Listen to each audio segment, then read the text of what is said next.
If you're looking for a show on difficult relationships, we don't have those, do we? We have difficult relationships in our life. Some of them are even emotionally abusive. If you're searching for something like that, head over to loveandabuse.com and check out my podcast, Love and Abuse. Life presents the toughest challenges. Every day you are faced with decisions that test your ability to express who you really want to be in this world. We're told to keep saying affirmations and keep thinking positively, but what do you do when that stuff doesn't work? Welcome to the Overwhelmed Brain, where you'll learn to make decisions that are right for you so that you can create the life you want now.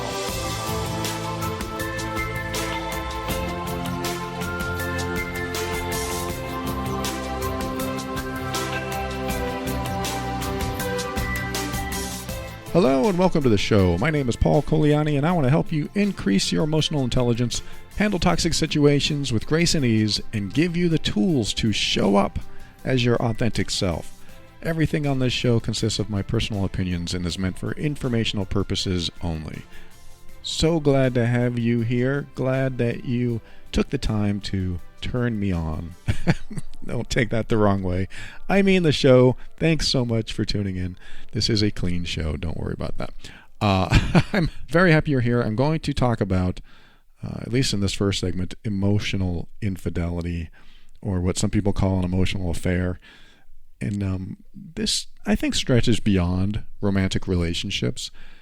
My perspective of an emotional affair is when the person that you have a relationship with, typically romantic relationship with, but somebody that you have an emotional connection to, feels betrayed by your behavior, in the sense that you take that emotional connection that they feel you're supposed to have with them and you share those same emotions with someone else. This doesn't often happen in regular friendships. I can share my happy bonding type friendship emotions with my first friend and my second friend and that friend over there, and my friends won't necessarily get offended or feel betrayed. They'll feel betrayed if perhaps they're attached to me or obsessed with me, or they feel like they're dependent on me or something like that. They may feel that way. But there are people, family, like I've heard from maybe a person that has two sisters, and they feel that one of those sisters they have a really strong bond with, but then one day her sister shares more information with the other sister and not her, if you have three sisters in a scenario like this, and now that person feels like the information that was shared to the other sister, why wasn't it shared with me too? Or why wasn't it shared with me alone? I thought we shared everything. And so this sense of betrayal can come over a person, can come over you, it can come over anyone that has a special type of relationship where certain information is shared between you two. You feel safe, you feel trusting and trusted by this person, and you feel like you can share anything with this person and they'll share anything with you. So when that doesn't happen and they share with somebody else those same emotions, those same thoughts, or similar type of thoughts, like when someone's talking about their relationship with you all the time and then they don't necessarily tell you everything, they tell somebody else about their relationship, you feel excluded. This is what I mean by emotional infidelity. Sometimes it has to do with our dependencies, our attachments.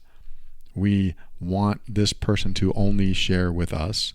We feel special knowing that they trust us to share that information with, but then they have other people in their life that they might share the same type of information. And then if you feel like that special bond has been broken, there might be something inside of you that was dependent on that bond to fulfill you in some way. And I'm mainly talking about non-romantic connections, because I think it's fair to say that if you feel betrayed on an emotional level when you're in a non-romantic relationship, that you probably had a stronger bond or at least you believed you had a stronger bond that made you think that you were the go-to person. And when that person goes to another person and shares some personal information, you might feel left out.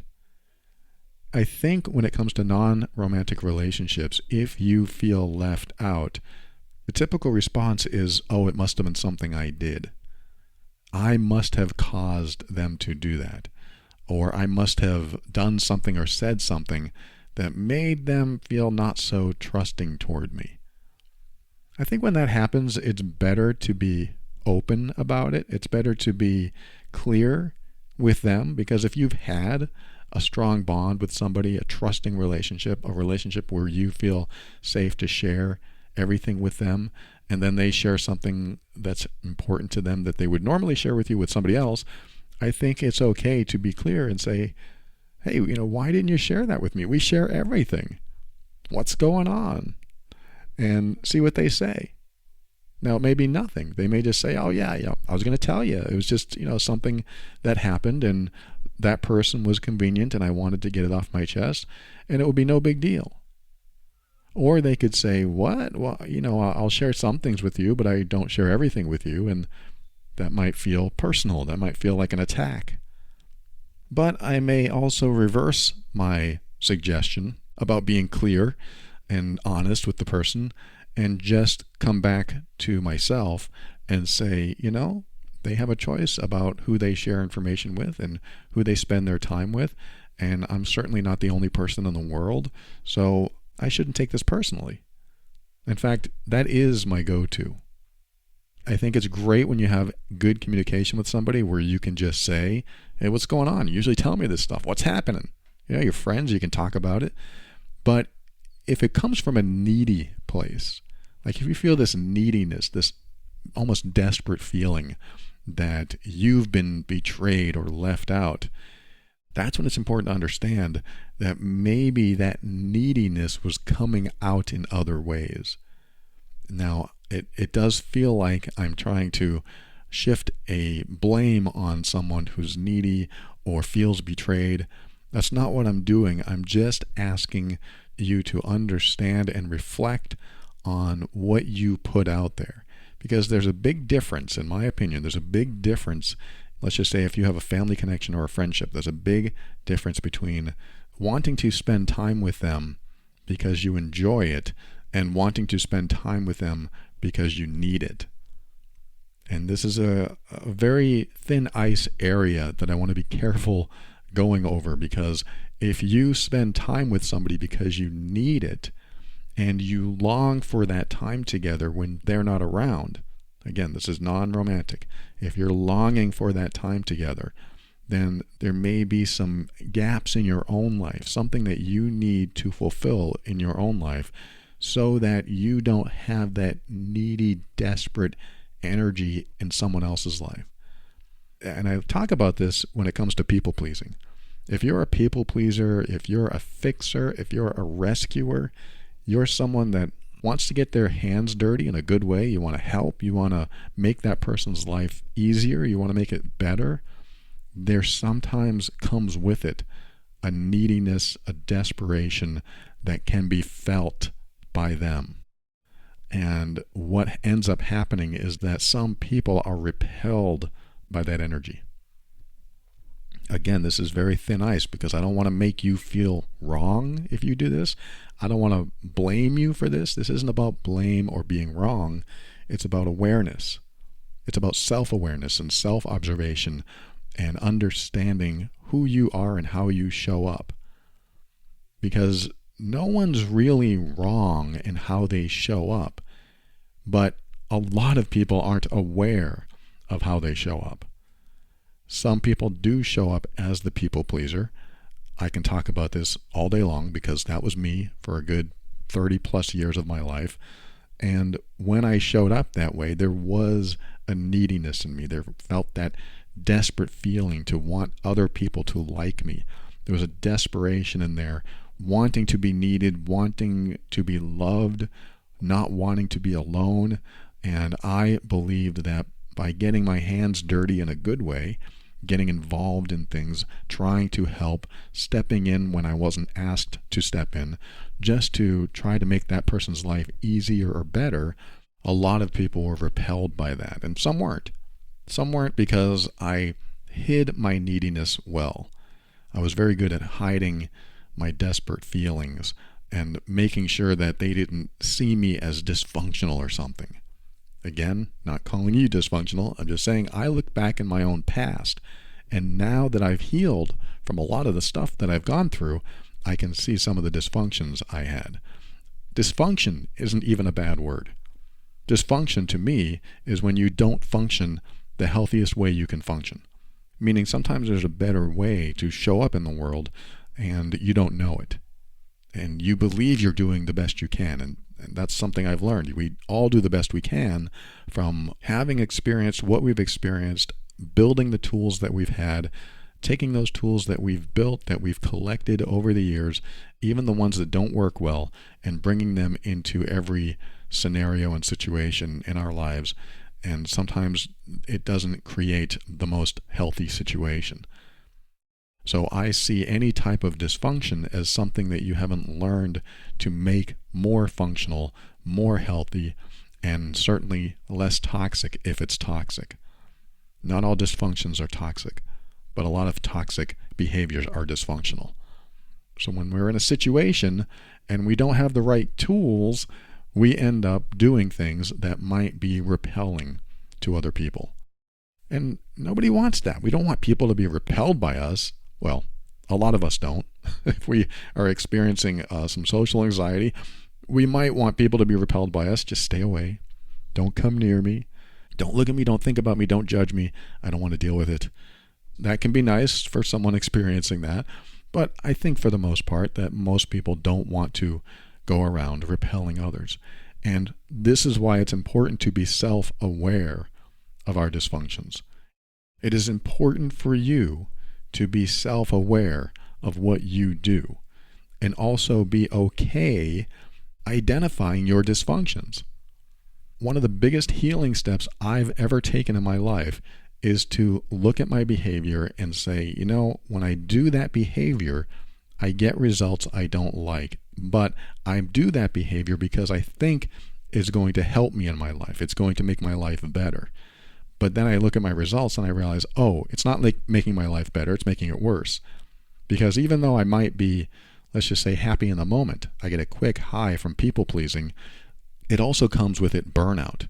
I'm also getting burnt out trying to please people and trying to do the right thing and getting involved in things I don't want to get involved in and saying yes too much and making decisions that aren't working out not only for me but for those other people as well. Because you can create self-sabotage by setting other people up to have certain expectations about you. And what I mean by that is I spent a lot of my life setting people up to have certain expectations about me, showing up in a way that was always agreeable, always saying yes, whether I wanted to say yes or not, and just doing what they wanted me to do because they just assumed I would do it and they just assumed it made me happy. But it didn't. It caused me to feel resentful. It caused me to get burnt out. Mainly because I thought, why don't they see that I'm suffering? That may not have been my exact wording, but that's what I thought. It's like, I'm saying yes, but I don't really want to do it. So why don't you see that I'm suffering here? Why don't you see that when I say yes, I really mean no? Why don't you see this? And why don't you say, hey, no, you don't have to do that. Don't worry about it. Which, of course, I would respond, oh, no, it's no problem. And then, of course, when you do that, if you really don't want to do it, yet you don't want to look like the bad guy, it puts more fuel on the fire. And then they say, oh, well, okay, if you want to do it. And then, of course, I think of my own past and I think, well, don't you see that I have something going on that weekend? I just told you I wanted to spend time with so-and-so, and now you're asking me to work the weekend? Don't you see that? Why don't you tell me that it's okay that I don't work this weekend? I'm putting my future in their hands by not being clear and setting myself up for self-sabotage. When you do this, you set yourself up for disappointment. You set yourself up for failed relationships. You keep setting yourself up because it's a dysfunction. And this is what I mean by looking at what you do, your behaviors, and being self-aware of your own dysfunctions. And this is how I identify dysfunctions: is what results am I getting? Am I constantly on a good path, feeling good about my decisions, feeling good about my relationships, feeling satisfied or happy inside, and they are happy as well, or at least as good as they can be, and it just feels good all around? Or are there pockets of feeling bad, or deep wells where somebody feels bad, and especially me, because I am creating scenarios where I'm going to be unhappy, I'm going to be dissatisfied, and if I keep doing it over and over again, then my life is generally unwell. I'm in a state of general unwell being. And being in that state doesn't feel very good. So this is where you look at the behaviors you do in life, and even behaviors that you've done all your life that you don't even realize might have dysfunctional elements or might be completely dysfunctional, and ask yourself, what can I do differently? And this really comes back to the question that I've asked before. If you've never heard this show, this is the question right here. If I had no fear of the consequences, what would I do or say then?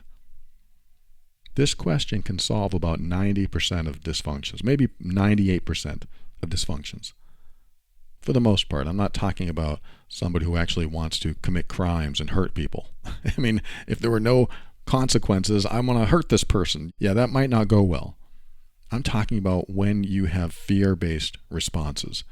If you have mostly fear-based responses, like, if I don't do this, I won't be liked, so therefore I'll do it, then the question, what would I do or say if I had absolutely no fear of the consequences?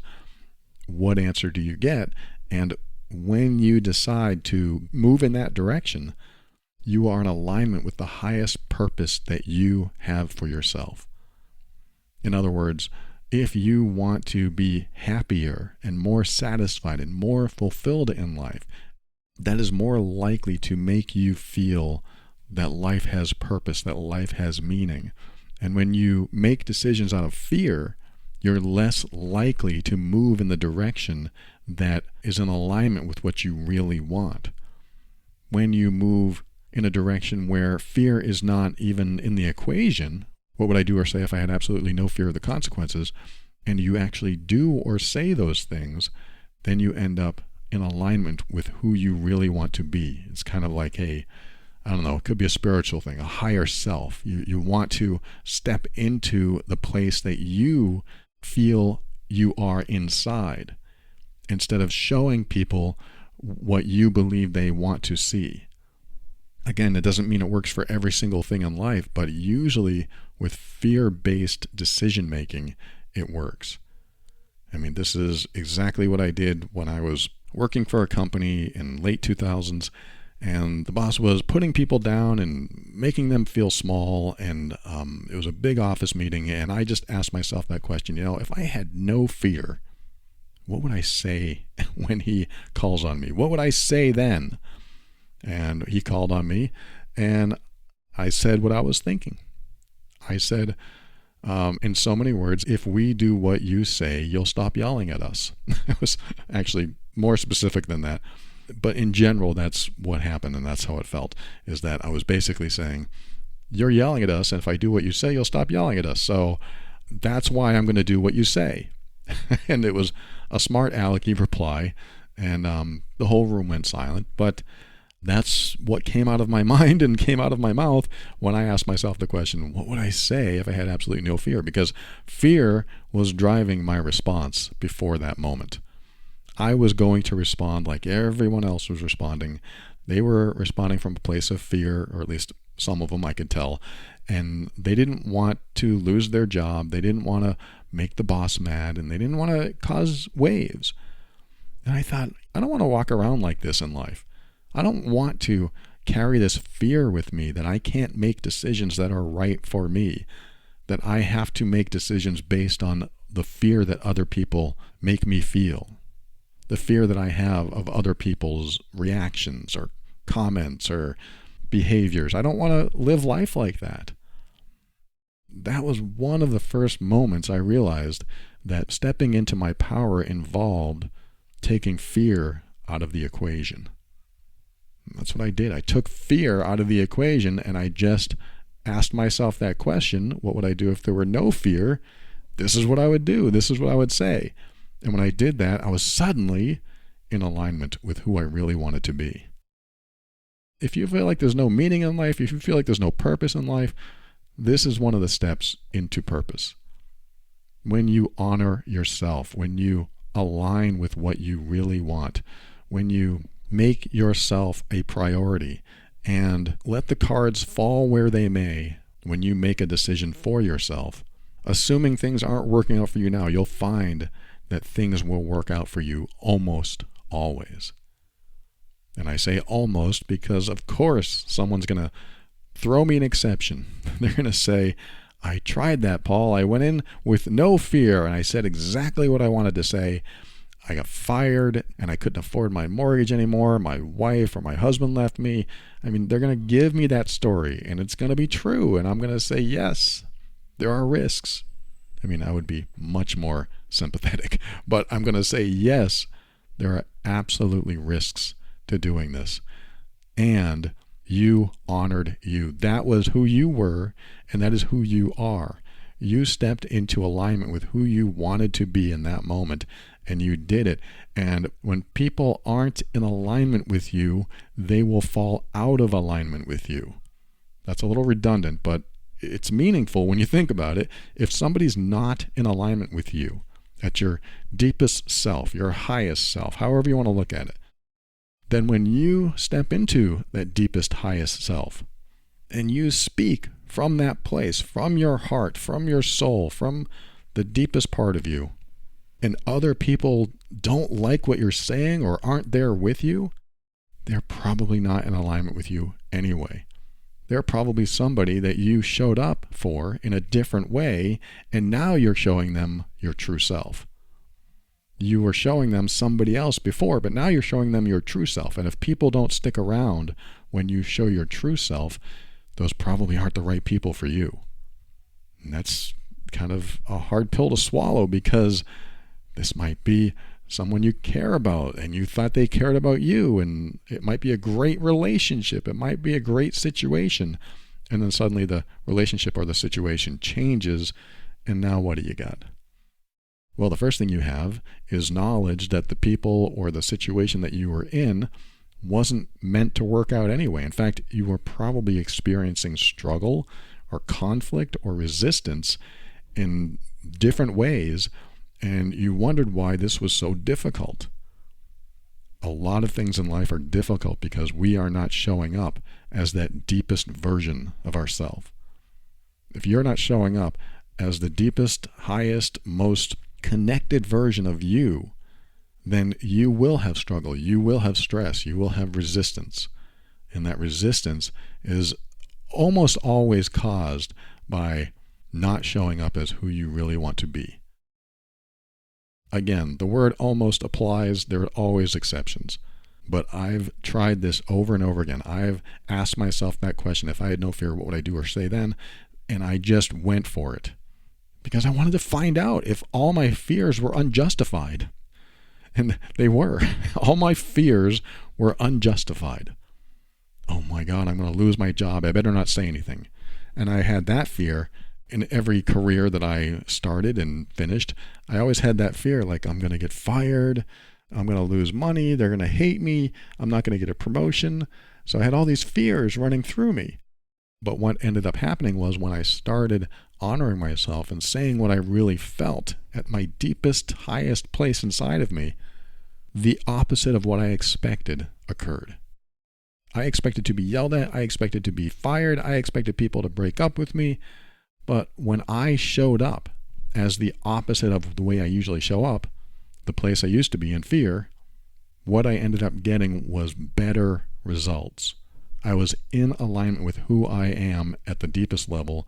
Some people weren't in alignment with that, but almost Actually, every single time I aligned with who I really was at that deepest, highest level, my life only got better and less stressful, less conflict, less resistance, because the people that were in alignment with me, we were now synchronized. And the people that weren't in alignment with me, all the stress and resistance and struggle with them disappeared because they disappeared. Again, that sounds like a scary concept. It is risky. You may lose people, and you may lose jobs, and you may lose relationships by honoring your deepest, highest self. But what ends up happening is that you gain so much more because you feel so good, so comfortable in your own skin. I'm going to wrap this up in the next segment, but I want to talk about an email that I received as well that has everything to do with what I'm talking about today. I'll be right back after this.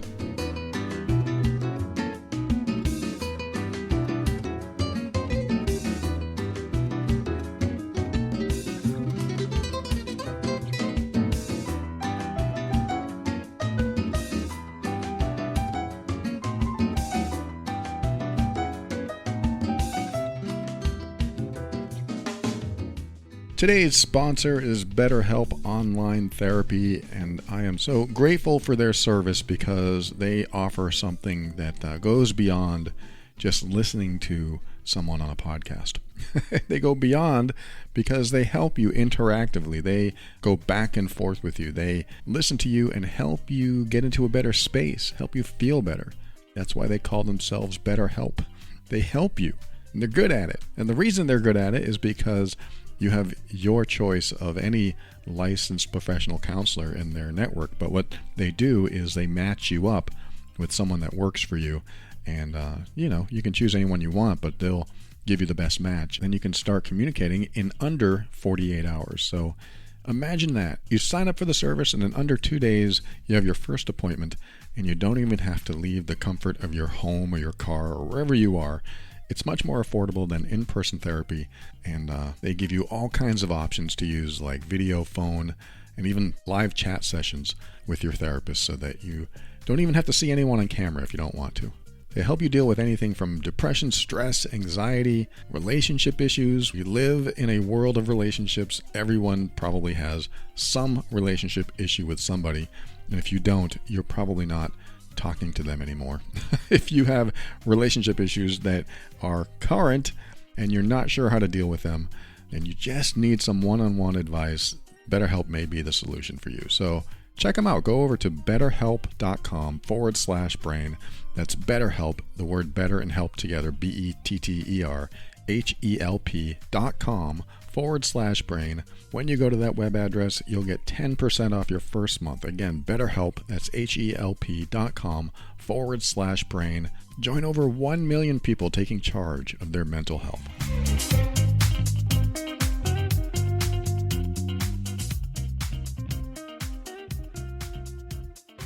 So to wrap this up, I started talking about emotional infidelity in the beginning, and how did I get way off topic? It's not off topic at all. In fact, it wraps up nicely together. Not that I want to use the term nice with infidelity, but you know what I mean. There's a fit, and the fit is when you're clear with who you are and what you want, then emotional infidelity never has to take place. Because what ends up happening is that when you're, let's just say, in a romantic relationship and you're not having the best time, there's a conflict, there's a struggle, there's resistance. When you're not having the best time, you might have the thought that it might be easier to get your emotional needs met from somebody else.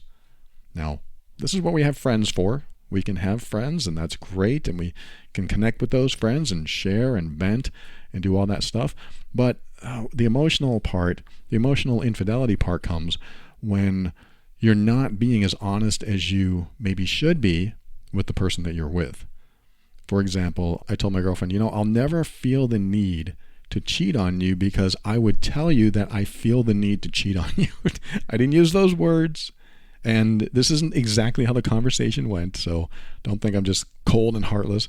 We talk about everything, and one of the things that came up was trust.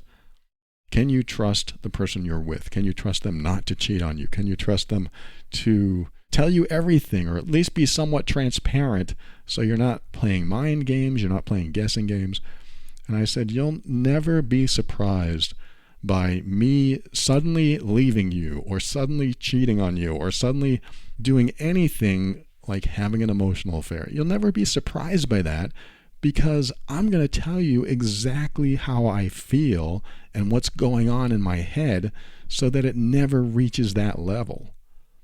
And this is how a relationship can survive and have the longevity that you sometimes want in relationships, depending on the relationship, but sometimes you want to last a long time. It's because when you're honest, when you just say something that you might fear saying because you're afraid of the truth, or you're afraid of the consequences, you might be afraid to say something because you don't want to face, I don't know, the wrath of their response, or their overreaction, or any reaction, because you just don't want to deal with it. So you take your emotional needs and your energy to someone else, or even your physical needs and your energy to someone else, instead of actually addressing the problems head on.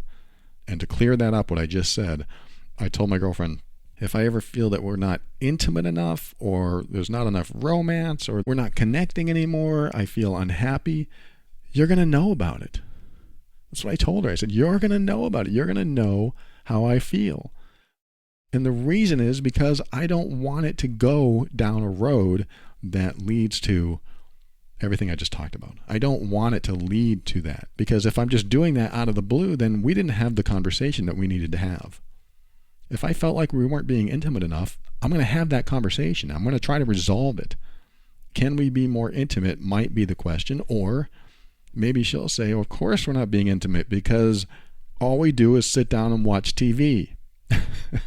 Do you think I'm going to feel romantic if all we do is sit down and watch TV? Never thought of it that way. That's a good point. Or, of course we're not being intimate because I work 12 hours a day and I don't get a break. Okay, that makes sense. And then I'll start thinking, this is sort of a made-up scenario and sort of true. I'll start thinking, what can I do to make her day better? What can I do to make her life easier? What can I do to show her that I care about her way before we become intimate?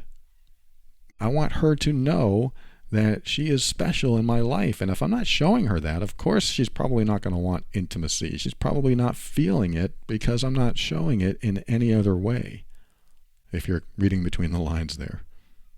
So the point is, you have these hard conversations. You are honest. You might have to take the risk to find out if they're in alignment with you by being in alignment with yourself. And all that means is you might say something like, this is what I want in my life, and I want you to be a part of it. And this is what I hope that we can do together, and this is where I hope we're going. And when they stick around and they want the same thing, now you have alignment, and now you've put everything on the table and you're talking about it. And yes, it's scary, but we do it anyway because we have no fear of the consequences. I know, easier said than done, but that's the plan, so we do the best we can. But it shouldn't lead to any type of betrayal of trust or emotional infidelity, physical infidelity. It shouldn't lead to any of that, because it would already have been talked about. And this is the kind of stuff we never talk about. We never talk about our feelings that are starting to change. Are we actually going to go up to somebody that we're supposed to be in love with and say, look, I'm not feeling love for you anymore? What? You're going to have that conversation? I think it's important, but you should also have the conversation way before it gets to that point. And that's kind of what I talk about over at Love and Abuse, is that when the emotionally abusive relationship starts, it's usually good. It's good for both people.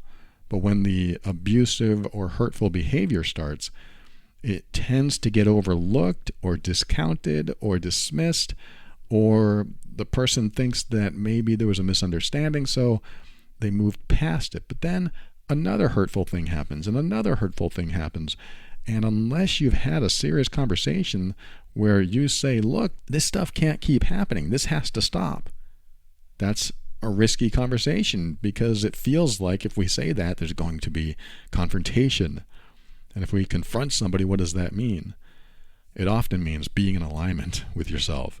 And when you do that, you learn faster what is going to happen in the relationship. You learn how the relationship is going to go from that point on. You get to learn exactly what they want in the relationship too, because you're either going to get the response of, oh, I'm sorry, I didn't know I was doing that, I'll stop doing that. Or, oh, I didn't know that behavior caused you to feel that way, I definitely don't want you to feel that way, let's work this out. Or, what's your problem? You're the problem, not me. You might get that response too, and maybe that means you're not in alignment at all. So let me get to this email that I mentioned earlier. I'm just going to read you a portion of it because it's a little bit long. So there's one part of it that is relevant to what we're talking about. The person said they were married very young. I think he said to his high school sweetheart, and they've been married for a number of years. And their romance seemed to take a turn after their child was born. And he also felt not very supported by his wife. And every problem they had, she always blamed him. And he says that she was lazy, and I was basically in charge of everything with my children for a lot of years with minimal assistance from her. But they've been trying to identify their differences and repair the relationship. And he's been listening to episodes of the show, and he feels like he's starting to grasp the concepts of being open to her insights and opinions on their marriage, as well as being authentic about the feelings they have. And he believes they're getting closer and starting to fall in love again. So he writes, as I'm typing this email, I am optimistic about our relationship and feel as though we are closer to getting on an even playing field where we can hopefully repair our marriage. But here's the issue I've been dealing with. Sometime about a year ago, I met another girl online and we became the closest of friends within a matter of weeks. She doesn't live nearby, so there's little chance that we would ever meet in real life. She's funny, interesting, and shares a lot of interests that I have. Our friendship quickly spiraled into a very close friendship where we began talking to each other outside of the internet and exchanged personal contact info. I didn't get into the friendship with any expectations of dishonoring my wife, nor creating any type of relationship more than just being friends. Actually, as I look back on how things unfolded, I was just confused about what I was feeling and experiencing regarding my new friendship. It literally felt like she was some type of soulmate, and she gave me the best feelings I ever experienced from another human being in my life. It didn't take long. Pretty soon we were in contact every single day, on the phone all the time, and talking for hours. I informed her I was married within a few days of meeting her, and she has been respectable about that. She always tried to keep our relationship just friendly as I did. But in hindsight, both her and I expressed thoughts of a more than friendly relationship every now and then. When we talked about that, it really resonated in my mind and was a turning point where I started to think maybe we could actually have something. Maybe she was my soulmate, and how was I going to let the perfect woman slip past me when I was in a poor relationship with my wife? This girl gave me happiness and joy that I hadn't experienced from my wife in years. I began a vicious cycle of questioning every memory I had from my marriage. Was I really in love with my wife? Was I wrong about the whole situation with my wife? I never met anyone before my wife I had feelings for, so was this what true love was? I mean, if my wife loved me, why wouldn't she give me the attention this girl would?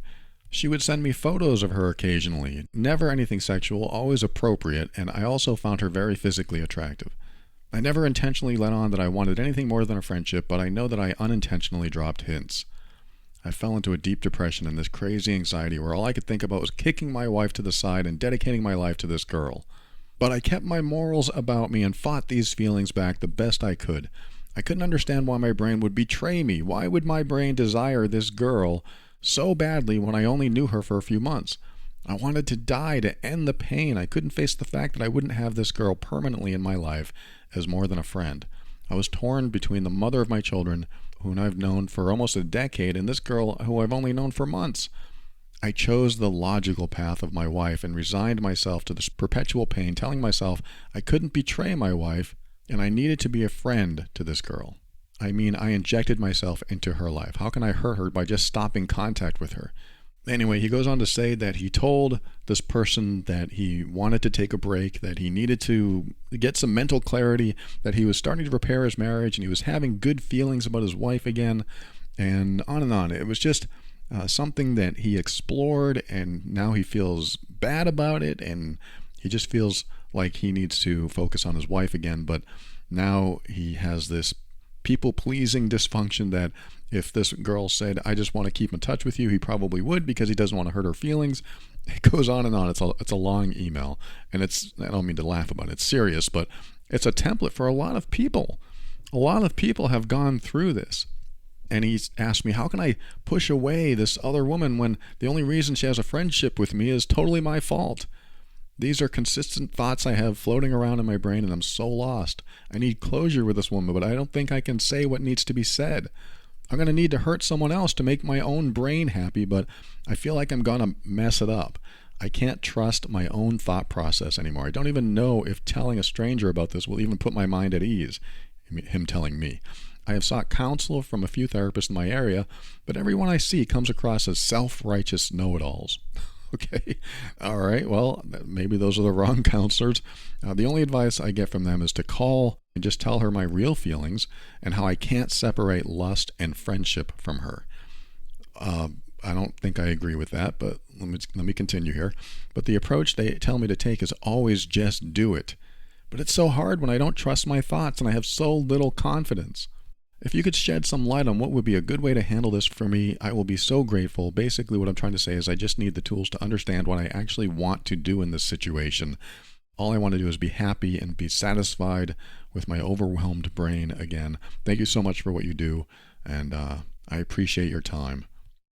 All right, thank you for sharing all of that. Like I said, it was a lot longer, but I wanted to condense it here and read a lot of it as well, because like I said, this is a template for what a lot of people have gone through.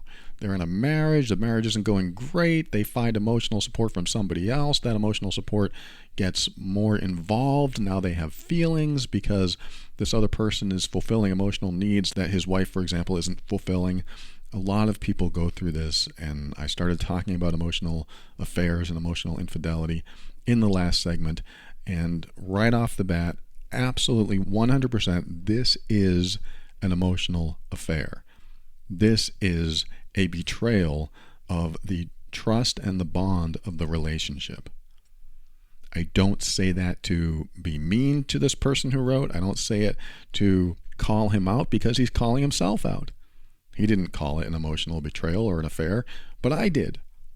I just want that to be known, because when you give your time and energy that would normally go to the romantic partner in your life to someone else, then you are betraying the boundaries or the values of the relationship, and certainly the trust that you would hope to have in a romantic relationship.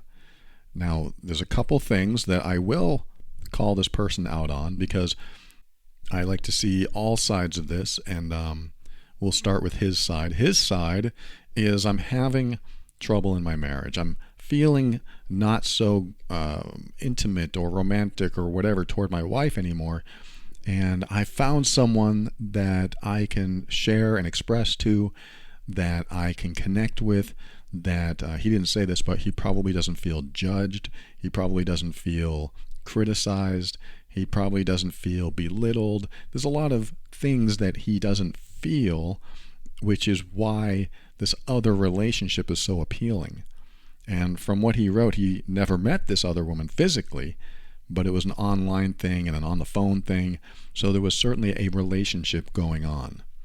It's not a full physical relationship, but this is where the emotional affair part comes in, is that you are having a relationship with someone else when you are in a relationship with this person, the person that you're with. So the emotional affair starts when you're getting your needs met, or at least emotional needs met, by someone else, and you feel better talking to the other person than you do your romantic partner. And when you feel better and you're putting all that time and energy into them, it's not always an emotional affair just because you feel better, but that's one of the components of the emotional affair, is that you are feeling better by talking to this other person. You're getting a lot more needs met. And this isn't necessarily just a friend, because I wonder if he would feel the same way if it was somebody that A, he wasn't attracted to, and B, wasn't his sexual preference. Probably not. We can create friends, but when the person is sort of a replacement for the person that you're with, then it starts to cross the line of emotional infidelity. So one of the things I'm going to call him out on at first is that he said, where did he say it? He said that he informed her he was married within a few days of meeting her, And she's been respectable about that, and she's always tried to keep their relationship as just friendly. So I'm going to say, when you say you're married and she kept things respectable, it sounds like you already knew that there was a line being crossed, that you were having feelings, that these feelings were developing sooner than later. And you told her you're married, but it didn't really matter. And I hope you understand what I mean by that. Is like you're telling somebody you're married, but you're still pursuing a friendship with someone who you feel like they may be a soulmate. This is where I'm calling you out to say, at this point, you should have stopped communication and backed off and said, whoa, this feels a little too close. And now it's interfering with my relationship. Not that my relationship is great in the first place, but now this is what I want in a relationship, and I'm starting to have feelings about it, especially if you call someone your soulmate. That's feelings. You're having feelings there. So this is the point where you stop and you say, whoa, I need to take a break from this right away. You didn't, and you admit that you didn't, and you look back and you say you should have done it, and kudos to you for understanding what you did, that you could have done better, or what you shouldn't have done, and regret it and have feelings about that too. But I'm speaking about your story on this episode because if anyone goes through this, as soon as you start having feelings about someone that you can sort of justify in a way of, hey, if my partner suddenly died tomorrow, would this person be a good fit? If the answer is, well, yes, then you might say to yourself, oh, this is probably a relationship that's developing a little too close, and I need to back off because I need to figure out what I'm doing in my own life first. I need to figure out what my relationship is all about before I ever go in that direction. If that didn't make sense, let me give you a real world example. When I was married, there was a girl that I knew that I had seen at work a few times, and I thought she was attractive. I thought she was pretty attractive and fun, and she wasn't anything I would ever pursue, but we got along, and I never thought twice about her. But one day she was in, I forget, she left and then she came back. She came to town, and she was at this hotel, and she invited me over and said, let's, hang out. I'm in town and let's have a drink or something. And again, totally friendly. I've never crossed the line at all. And so I showed up at the hotel, and we went to the bar and we had a drink. Then we came back to the hotel, and at that point, I was starting to feel a little weird. I was starting to feel like, here I am in this hotel room with an attractive woman, and this is not right. This is not right. This doesn't feel good to me, because I was starting to feel a little bit engaged. I was starting to feel like there might be a connection here, and this is not good, because I don't want to be in this situation where I'm having feelings about this person. Not that I couldn't control myself, but I'm having these feelings. I'm married, and I don't want to have these feelings when I'm married. And as soon as I felt that way, we were talking and getting along. As soon as I felt that way, I said, I gotta go. That's what I said. I said, I gotta go. I can't stay here. And she's like, what do you mean you gotta go? And I said, I gotta go. I'm sorry, I can't stay. I have to leave.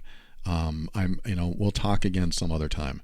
And she's asking me, what? Why are you leaving? And I don't even know if she had the same feelings. There was no indication that she was trying to come on to me or anything, but I knew I was having those feelings. And if I'm having those feelings being married, that's a problem, because I don't want to be that guy. I don't want to be the guy who has these feelings that I might want to connect with someone, and here I am in the perfect location, the perfect storm of events that occurred. Here I am, and I thought, this is wrong. This is not good. And I said, I have to go. And she was confused. And I opened the hotel room door, and I said, I'm sorry, we'll talk again some other time. And I shut the door, and she's like, wait. But she didn't follow me. She just was confused. I had to be the bad guy. And I wasn't the bad guy. I was the good guy, because I left a situation that would have messed up my marriage and made me a dishonest person. I didn't want to be any of those things. So I decided to leave. And I never, ever talked to her again. I never reached out again because I didn't want to have those feelings. I don't know if that sounds immature to some people. I don't know what people might think about that. This is the show where you get to judge Paul all you want, but this is what I did. I was in that situation. I didn't like the way I felt, and I left. And I'm sure she has told people, I don't know what the hell was wrong with Paul that day. There's something up with him, and he was just weird. He was freaking out on me. And quite honestly, I don't care what she thought about me. I look back at that day, and I know I made the right decision to leave. And this is what I'm saying, is that as soon as I felt something that was going to compromise the integrity of the relationship that I was in, even if that relationship was rocky. I'm not saying my marriage was rocky at that point, but let's just say it was. Even if I had the worst relationship ever, was I going to compromise the relationship or break the boundaries of the relationship or destroy the commitment that I had made to this person? No, I chose not to do that. And it was the right choice for me. And I'm glad I did it, because had I stayed and crossed the line, there's a whole world of mess and guilt, and just there's so much more to deal with when the line is crossed. Let alone, and this is really my main point, why am I having these feelings in the first place? I know there are people listening right now saying, well, what about, you're not even supposed to have those feelings. Don't you love your wife? Yes, I did. I loved my wife, and I should have had those kinds of feelings for her. So the question came in my mind, why am I not having those kinds of feelings for my wife? So that came to my mind. Why am I not having these feelings for my wife? This is not the kind of feelings I want for any other person. I should have them for my wife. So I left that hotel, and I even told my wife, I was like, I was in this hotel with this girl that she knows who this girl was, and I said, I just started feeling uncomfortable, like I shouldn't be there, and I had to leave. And we didn't really get into it too much, but I think she appreciated that. I think she said that if it felt weird to you or something, then that's a good idea that you left. I'm glad you did. And I forget exactly what we talked about, but from that point on, if those feelings ever started for anyone else again, it was time to redirect my focus back to me and, of course, my relationship. That's where you need to put your focus when your feelings start developing for someone else.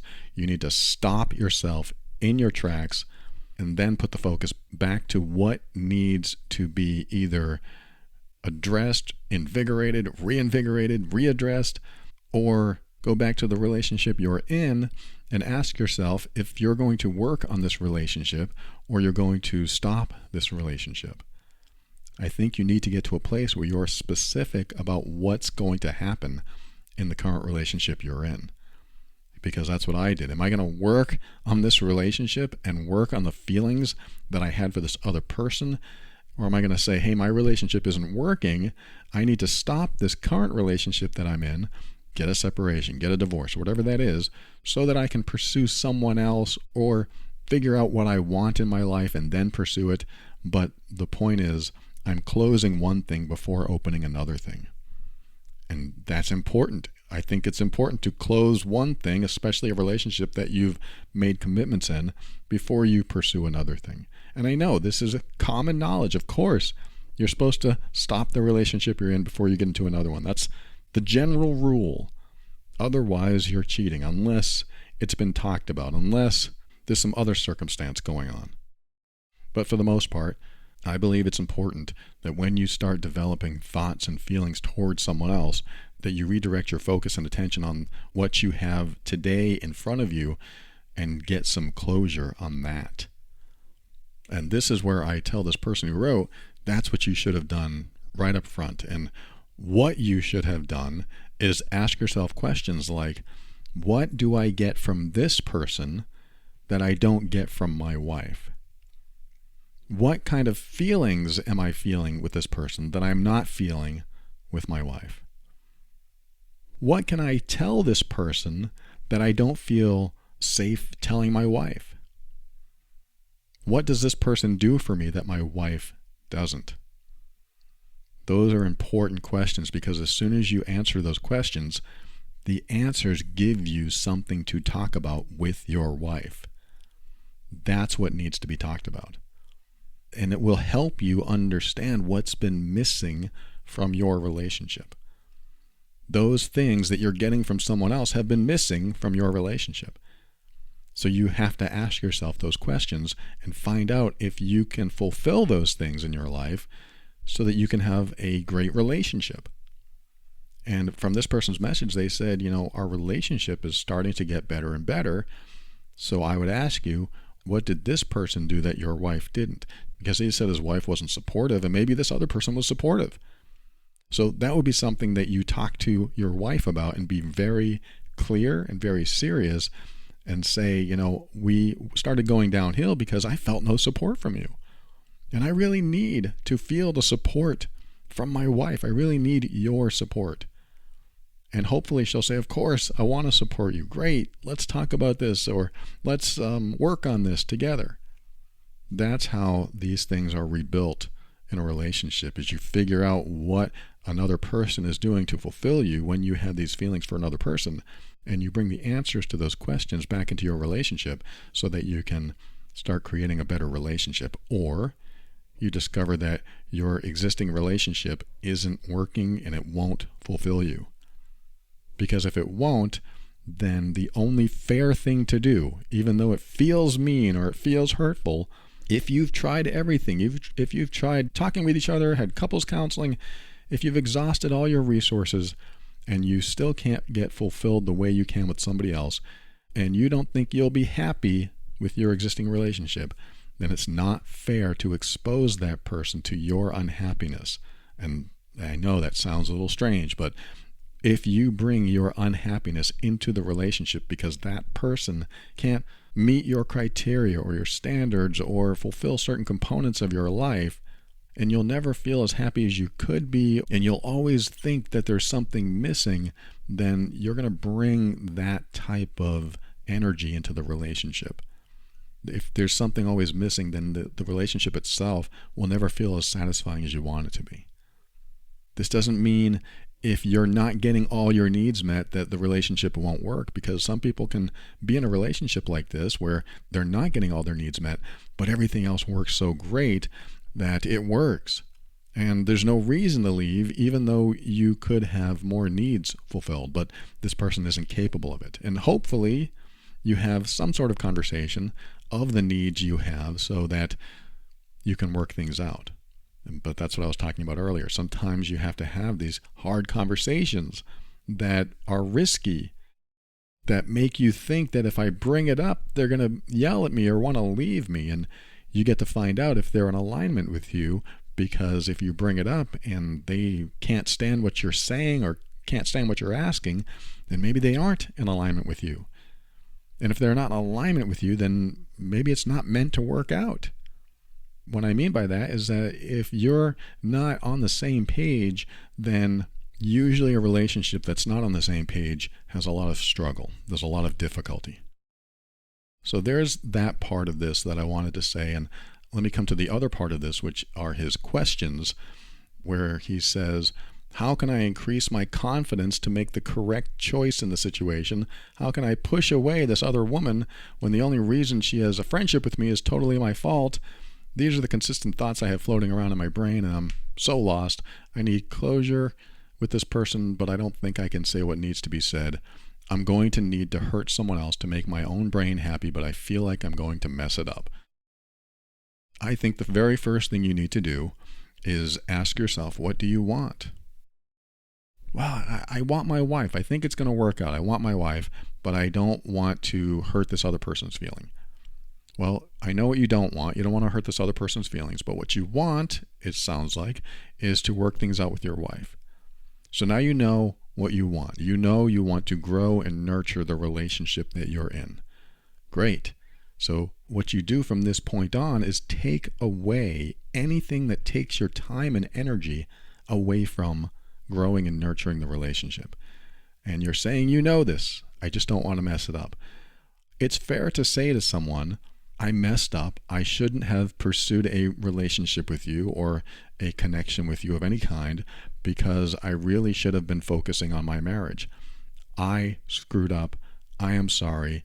I can't communicate with you anymore because I need to put all my focus, all my time and energy into my marriage because I love my wife. That's it. That's all you have to say. It sounds cold, and your people pleaser is going to hate it, but sometimes we have to do things we hate because we made the mess in the first place.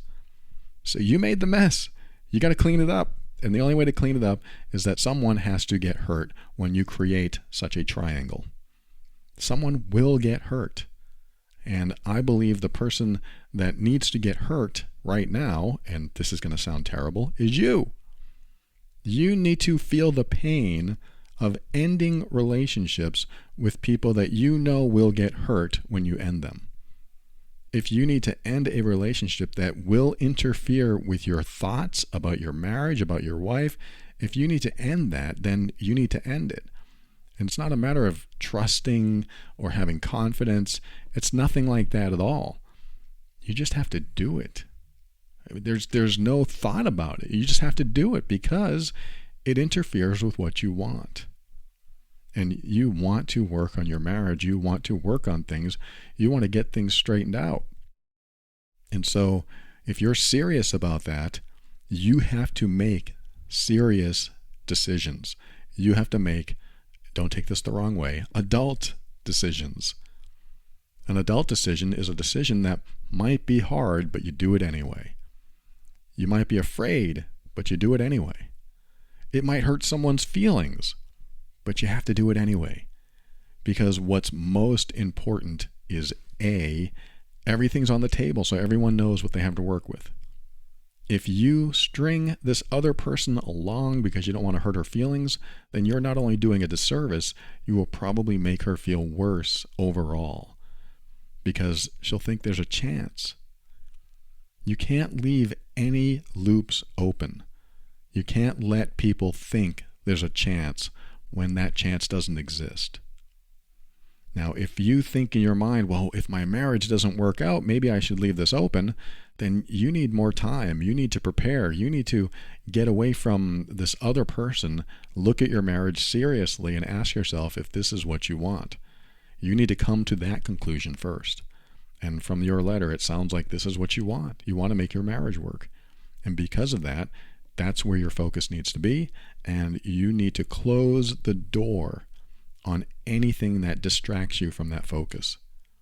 Because when you close the door, you open the door wide to help your marriage grow and evolve into what it needs to be, so that you're connected again, so that you're in love again, so that you're doing things together again and you feel supported and loved, and both of you can walk into the sunset holding hands. So when you say, I know I should just call her and explain myself, but historically when I put situations like that, I break down and become a people pleaser. So when you say that, I forget if I read this originally, but you said that you break down and become a people pleaser who puts everyone's happiness before my own. I want you to utilize that dysfunction to the fullest. I want you to people please your wife because you've made a choice to make your marriage work. And if you want to put someone else's happiness before your own, put your wife's. Because here's the thing, if you were at a restaurant with your wife and someone attractive walked in and came up to you and said, I would like us to be a couple, and you're thinking, what? Who is this woman? And she's saying it right in front of your wife. I would hope that you stand up to this other person and say, get the hell out of here because I love my wife and I would do anything for my wife and you're nothing to me. And you can't mess that up because I've got something great going on here, so you need to leave. And I know it's a different scenario because this other woman, you've been nice to her, but it's inappropriate. You created this inappropriate mess and now you got to clean it up. And that means you have to bite the bullet and stop communicating with her. Don't worry about her. She has got her own life. She is making her own decisions. She knew she was getting involved with a married man, and she now has to deal with that decision and what happens when you do get involved with a married person. So that will be her challenge, and you have your own challenges, and you need to focus on those challenges. So I'm not telling you how to do it. I'm just telling you to do it. I'm just telling you to give her the news that you won't be talking to her anymore. You don't even have to explain too much. You just say, you know what? I made a mistake. I love my wife. I'm so sorry, but I can't talk to you anymore. I'm sorry. You just move on from there. You just close the door. It sounds so cold. It sounds so heartless. But Paul, they've been friends for so long. No, they've been in an inappropriate relationship. She has been the other woman, and the other woman takes a big risk by being the other woman if she falls in love or whatever. But this is a good lesson for you, the person who wrote, that real feelings are involved. And when you haven't closed one door, you can't open two doors and then try to figure things out as you go. And because you made that mess, you have to clean up that mess, and there will be pain for you to do that. And there's always going to be somebody that's feeling the pain, usually two people in a triangle like this. And let me just address one more thing that you said. The only advice that you've gotten from the therapist is just to tell this other woman your real feelings and how you can't separate lust from friendship with her. I don't agree with that at all. I don't think that has to be in the conversation. I think the conversation has to be, I love my wife. I can't talk to you anymore. I'm very sorry. I wish you the best. Good luck to you. And I didn't know what I was doing. And again, I'm sorry. And I got to go. Bye. Use your own words there. But you don't have to get into, I can't tell lust from friendship. You don't have to do that at all. I mean, you probably did feel lust. You probably felt feelings that you haven't had in a long time or never, because this is your first relationship and that's the only time you felt that way. But I don't think there needs to be an open dialogue about the psychological reasons that you connected. I think just giving her, the other person, closure and why you're closing the door. It will be hard. She may not understand. She may not like it, but it's the truth. And it's so much easier to tell someone the truth than to paint it with any fluffy language. And what I mean by that is just to say, I'm sorry, I made a mistake. I really do love my wife, or I learned that I do want to save my marriage, and I made a mistake with you. I shouldn't have done this, and I know it's going to hurt, and I'm so sorry. And I know I'm repeating myself, but you just move on. You just go on.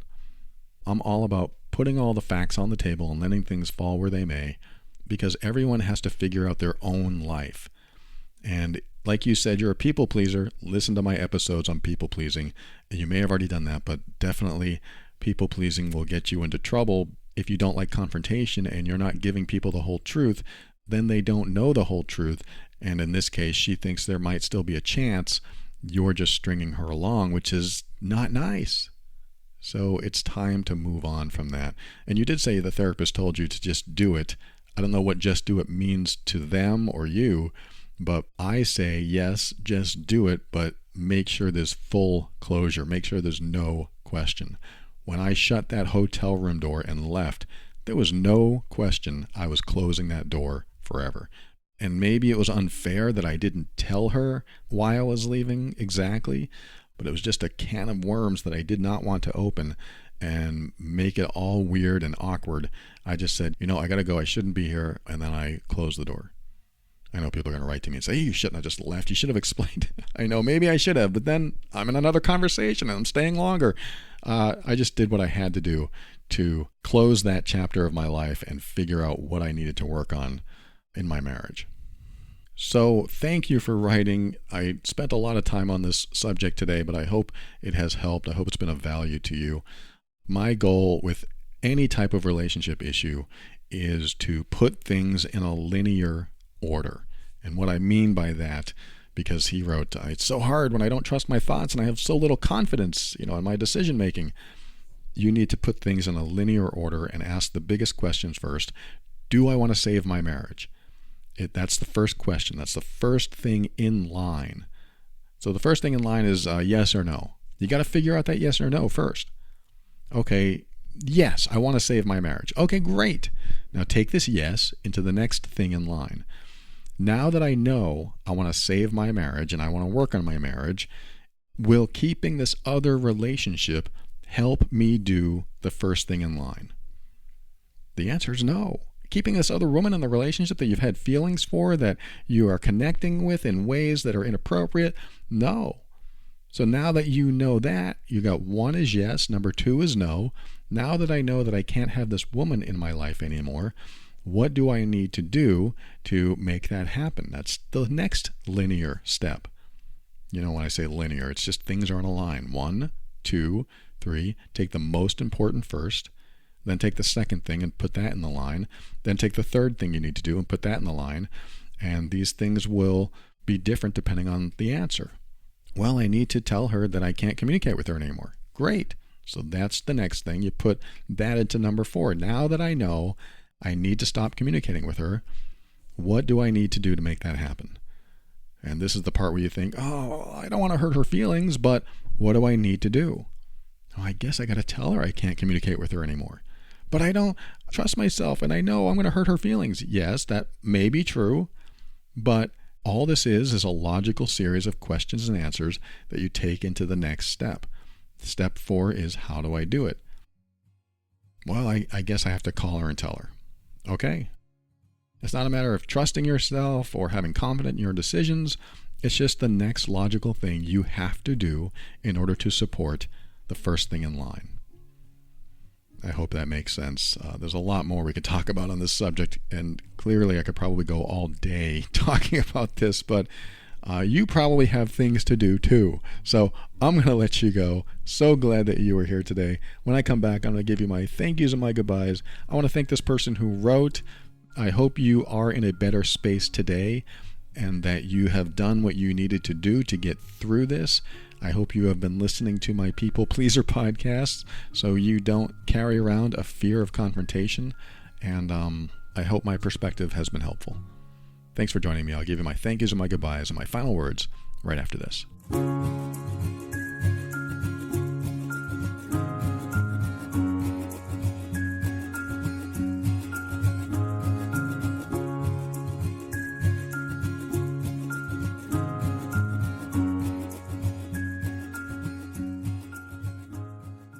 Thank you for listening to another episode of The Overwhelmed Brain. I want to remind you, if you need one-on-one counseling, go to betterhelp.com/brain and get 10% off your first month today from this excellent service. I also want to thank the financial backers this week, the patrons of the week, I call them. Andrea, Fuang, Christy, Leela, Monica, Linda, Deborah, you're back, but you never left. It's a little inside joke between me and Deborah. Vanessa, Veronica, Lucy, Holly, Adriana, Julia, and Chelsea, and our monthly donation from Walter. Thank you all so much for contributing to the show, keeping us moving, keeping us going, keeping the lights on. I appreciate all of you. If you find value in the show and you'd like to give back, head over to moretob.com and you can join the monthly patron program, or you can give a one-time donation. Totally up to you. If you want to do that, head over to moretob.com. Also want to remind you of what I said at the very beginning. I have another podcast called Love and Abuse over at loveandabuse.com. Sometimes relationships are difficult. Sometimes we do have problems in relationships. Like this person who wrote in the second segment, he said, his wife wasn't supportive and she became, I guess, manipulative and maybe hurtful in some ways. And so it might have been helpful for him to listen to some of Love and Abuse to find out what was going on, to find out if she was actually being emotionally abusive or was something else happening. Not every bad behavior in a relationship is emotional abuse. Sometimes it's just somebody trying to get their needs met and not knowing how to get their needs met. So there are ways that you can work with that and try to figure that out. And I talk about all that on the Love and Abuse podcast over at loveandabuse.com. But if you know you're a difficult person and you know you've been emotionally abusive or controlling or manipulative, I highly recommend you head over to healedbeing.com, where I offer a program for emotionally abusive people that want to change. I was there once. I was emotionally abusive. I admit it. I talk about it in my lessons over in that program, and I share with you everything I've learned, not only through my own healing, but through my work with emotionally abusive relationships, both the recipients of emotionally abusive behavior and the perpetrators of emotionally abusive behavior. I try to help both sides if they want to be helped. Most of the time, yes, the victims of emotional abuse want to be helped, or at least want guidance of some sort, or don't want to be in that situation anymore. And the people that have reached out to me and said, I am an emotionally abusive person, I don't want to be, they want help. They clearly want help because they're reaching out, admitting that they do this behavior, and now they want to change it. So if that's you, head over to healedbeing.com. And of course, there are people that don't want to change. There's not much I can do for them. There's not much anybody can do for them. They have to want to do it. They have to know that they're being hurtful, and they have to want to change. If that's you, healedbeing.com is the website. And finally, thanks to Kevin MacLeod of Incompetech.com for some of the music transitions in The Overwhelmed Brain. You know, I mentioned the linear order of things in a relationship. When you are in a relationship, it is very helpful to put things, or sometimes it's very helpful to put things in a linear order so that you understand what will work and what won't. And what I mean by that is, at the beginning of the relationship I'm in now, my girlfriend had a lot of trust issues. She didn't trust me, not because of my past. I told her everything. I told her everything, how I used to be, what I've done, everything. And so she didn't have a reason not to trust me except for the fact that she didn't know me very well. And she had some PTSD from other relationships where trust was a big issue. And so it took her a while to learn to trust me. I mean, a long time, several months, almost a year, to really fully trust me. And that was hard for me because I had done a lot of healing. I've gotten to a place that I really felt good about myself and how I was showing up. And I was being totally honest and just putting myself out there, being very transparent, very vulnerable. And here is this person that doesn't trust me, or at least fully. She trusted me enough so that we lived together, but there's a lot of stuff that she had to get over. And so that bothered me. I was like, why can't you trust me? We've been together for so long. So we had conversations about trust and how much it bothered me that she didn't trust me. And she said, I can't help it. It's just something that I don't have full trust. It's not really you. It's just I don't really trust men in general, or something like that. So I had these thoughts in my head like, can I be with someone who doesn't trust me? And so this became the first big thing in my linear order of things. I needed to put this first and foremost because trust is one of my biggest values in my relationships. I need to have trust. I need to have honesty. I need to have respect. I need to have a bunch of stuff that I feel are important in a relationship for a relationship to work for me. And so trust is right up there. So I have trust right in my face as number one in the linear order of things of a relationship. And if I can't get closure on this trust thing, how am I going to get to number two? Because number two is like a deep connection, or supporting each other, or like I said, respect, and maybe having fun together, and love and sex and all this other stuff. How do I get to number two if I can't get past number one? If number one is trust and I'm not getting that, will the other ones in line matter? I can't get past number one. Will those other things matter? So I was really stuck on number one for several months. And I finally came to the conclusion that what she already told me, it really wasn't me that she didn't trust. It was, like I said, probably men in general, or the idea that somebody could turn on a dime. You know, she's been in relationships where somebody just switched. They turned into something else. And so I can understand how trust might not be there. And here I am in the relationship. Everything else seems to be going great, yet she doesn't trust fully. And so I had to come to terms with that in myself. And I asked myself, if everything else is great and she doesn't necessarily trust everything about this relationship or about me because of her past, can I be okay with it? I had to reach closure. I had to get to that place inside of myself so that I could get to number two. If I can't get to number two, the relationship's not going to work because I was still stuck on number one. So I put this trust thing in the number one spot, and I asked myself, can I be okay in this relationship if there's still a trust issue? And I finally said, everything else is so great. This trust thing doesn't seem to be a problem in getting my needs met. This trust thing doesn't seem to be a problem anywhere except a small part of my life. And I honestly believed, and it worked out thankfully, that she will eventually trust me 100% if I continue showing up in an authentic way, showing her that there's no reason not to trust me. So I got past number one by saying, yes, I'll be okay if this doesn't change. And yes, I'm going to be okay because I know this will eventually change.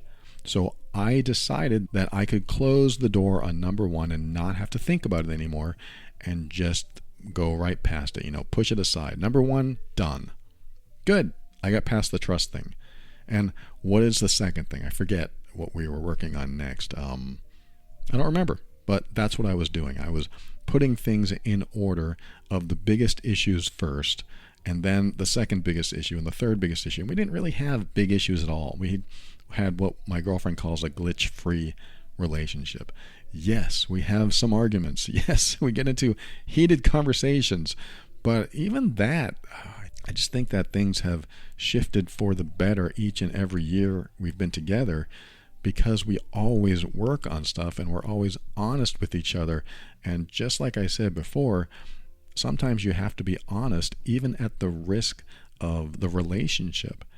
If I'm telling my girlfriend that I'm not feeling love from her, we're going to have an honest conversation about it. She may say, "What? I love you. You're crazy. Don't be an idiot." And we'll have a conversation about it, which is great. "I love you. You're an idiot. Shut up." So I will just deal with it that way, and we'll have an honest conversation about it. But, if I'm feeling something or I'm thinking something, I'm going to bring it up. I'm not going to think, "Oh, no, I'm not feeling love. Where else can I get it?" That's not going to be my go-to, because this door in my relationship is still open. It's still going on. So I either want to figure this out or close the door on the relationship because I can't get past number two, for example. "Oh no, I can't get love. How do I get past number two?" Well, I guess I won't, and I'll go seek love somewhere else or get my emotional needs fulfilled somewhere else. And that's when we get into trouble. That's when we start creating a mess in our life, because we're introducing elements into a system that's supposed to be closed. Our life is about these relationships, and we've made these commitments. So it's sort of a closed system. Nobody should be able to interfere with these relationships. But as soon as we open that system and allow somebody else into that system, now we have this fifth wheel in there. There's another gear that's moving that we don't know how to necessarily fit in there. So we have to create this separate machine with its separate maintenance and separate problems. And how do we deal with two machines now? I got this one machine going on over here, and this machine that I've been working on for years and years. You can tell there's a lot of problems that can start to result from that, and it's just not sustainable. I mean, when you have a normally closed system like a relationship and you open it to another relationship, it doesn't usually sustain itself. There's usually a big problem. There's a breakdown. When the breakdown happens, people get hurt. This is why I like to have one machine running at a time. This is the machine I got to work on, and if I can't fix it, it's just going to have to break down, and I'm going to have to move on. And I very much simplified that. Of course, you exhaust every resource to fix the machine or the relationships that you're in, and if it doesn't work out, then you might have to move on. You might have to do something else, but try not to do too many other things before you've exhausted every effort on what you've got. And then when you've exhausted all your effort, then you have some sense of closure, and then you might be able to move on to the next thing. But as you can tell from the person who wrote and from many stories that you've heard about or maybe even been a part of yourself, we all know what happens and the hurt that can be experienced when you start to go outside of the relationship to get your needs fulfilled by someone else. It can be a very challenging time, and why put yourself through it? Why add that stress in your life? It's not worth it, and I think you know that. But if you don't, that's why I created this show. That's why I made this for you. I hope this has been helpful at some level for you. Thank you so much for joining me. Always remember to keep an open mind, because that's how you step into your power and create the life you want. Always take steps to grow and evolve. You are powerful beyond measure. And above all, and this is something I absolutely know to be true about you, you are amazing.